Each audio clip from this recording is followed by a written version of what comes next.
Let's talk about inflorescence. Now, what is inflorescence? A pretty interesting topic, how flowers are arranged and distributed. Now, when we talk about inflorescence, there are technically 5 types of inflorescence: solitary, cymose, racemose, mixed and special. In this lecture, we would solely focus on racemose. Most important, most elaborate. So focus on this very carefully. Now, few important terminologies that we must be familiar with. The excess of inflorescence is known as peduncle.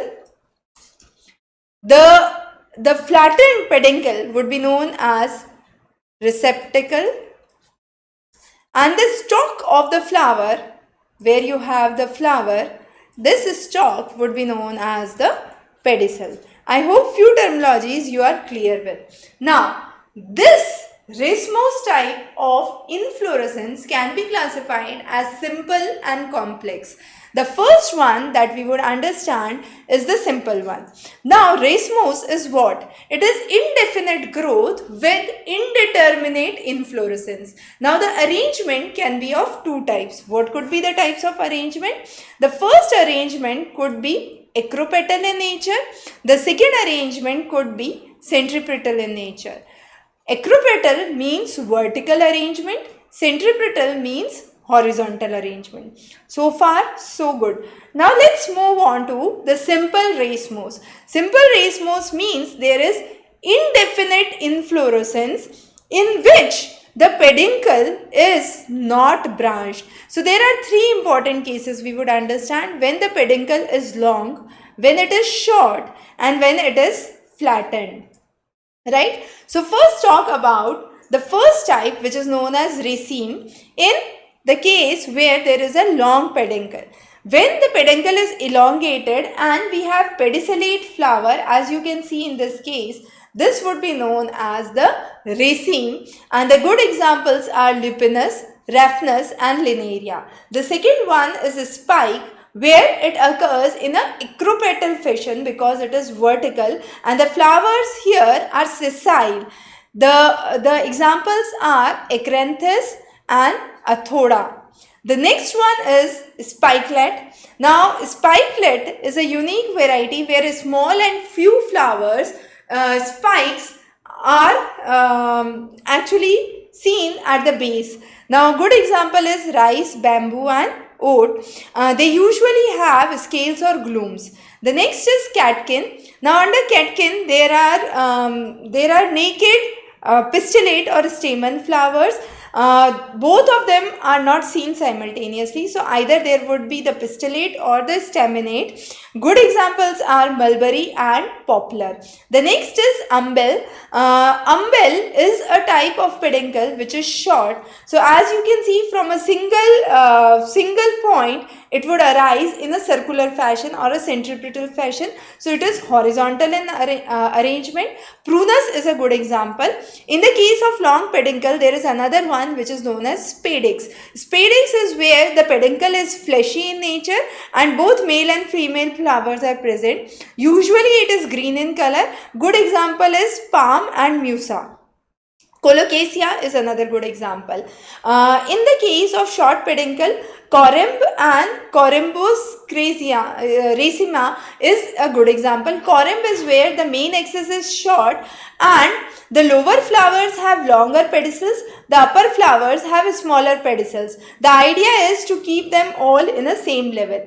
Iberis amara is a good example. Now, the Corymbus or raceme is where the flowers are arranged like a corymb, but in the mature state, the longer peduncle of the lower flowers do not bring them to the upper levels or the upper ones, and therefore mustard is a good example as we can visualize here. The last one where receptacle is found or there is a flattened peduncle. When there is a flattened peduncle, we call it as capitulum. So flattened peduncle, which means receptacle, has very many sessile flowers which are small disc-like. Sunflower and cosmos are good example for the same.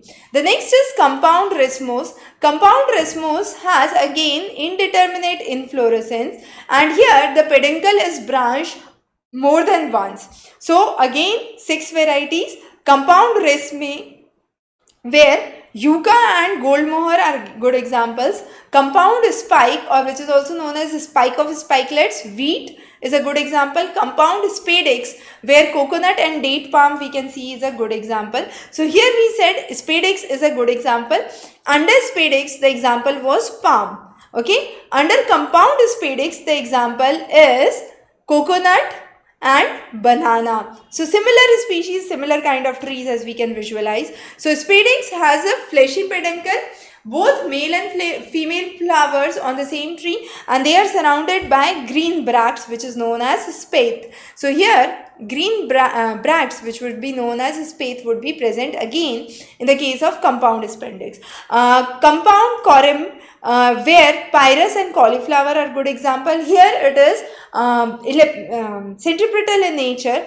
Cauliflower is a good example. Compound umbel, where Dacus and Coriandrum is good example.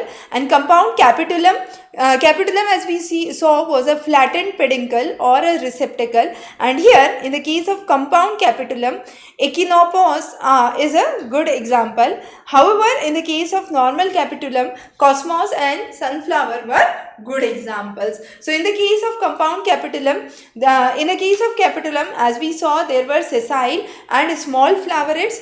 The compound capitulum would have similar but would have 2 or more sets arranged in a centripetal manner. So this was one of the major types of inflorescence, which is racemose, which we have considered. Under this we have studied both the simple and the compound, the various varieties of simple with short and long and flattened peduncle. So the classification and examples of each of these extremely important. We have tried to cover this in a quick summary. I hope this was clear. In case you have any questions or doubt, feel free to connect back. Thanks a lot for joining in.